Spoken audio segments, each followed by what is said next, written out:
Well, hello, Canadian Campaholic here, today with a short advice video. Now, this is a tip that I hadn't heard of until recently, and it's regarding your power awning. So if you have a camper built, I don't know, after 2012, it's almost certain that you have a power awning. And most of us, myself included, get to the campsite and you just hit that button and you just let it go. You let the power awning go out and you probably don't think about it. But guess what? You've been doing it all wrong.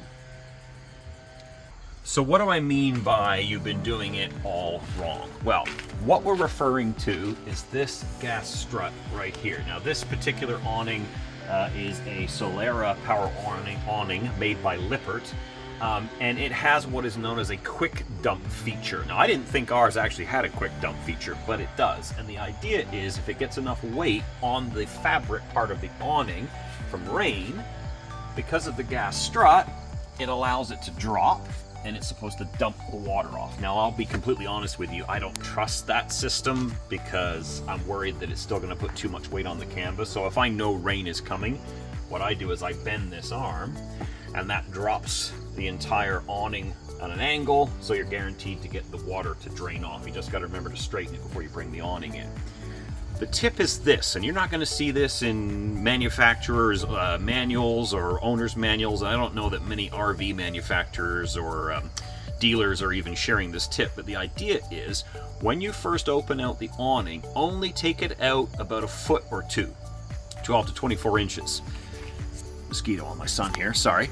And pause for a minute. And the reason is this gas strut. So as the awning is opening up, there's a lot of pressure on this gas strut, and it is designed to allow the entire system to drop, but it's also, I think, part of the system that helps it move in and out easily.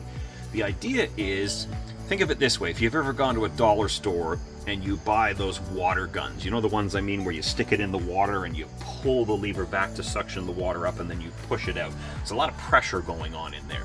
Same is true in a gas strut, and there are seals in the gas strut that keep everything sealed together. The theory is that if you just keep opening the awning in one shot and then closing the awning in one shot, not right away, but after a few years, the seals inside this gas strut will eventually start to break down and fail, and it can cause the awning to bind up, apparently. It can also cause it to, as you're rolling it out, it'll kind of get stuck, and then all of a sudden the awning will spring out. I haven't seen this, I haven't observed this, but it's an interesting point.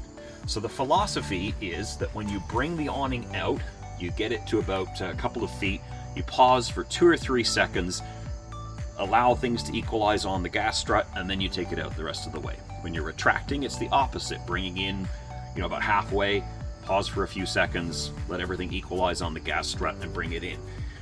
The reason that some RV experts are suggesting this, and I've been seeing it on some forums, is that, okay, this part itself might not be that expensive, but if you're not a very savvy person, a tech-savvy person as it relates to RVs, and you want to get a professional to change them, you could be looking at a few $100 at least to replace the struts on both sides. I have not seen it on our camper. It's a 2018 model that we bought in 2017. God, the mosquitoes are bad out here tonight, protecting my cameraman. The only thing I've noticed is that occasionally it does seem to stick a little bit on this metal rod part of the strut, and I've had to use a little bit of silicone lubricant that's safe for rubber seals, just to make sure that the gas strut slides smoothly. So little tip, just thought I'd pass it along. If you're going to own a camper long term, this might potentially save you a few $100 in repairs, but yeah, something new that I learned recently. We'll talk to you later.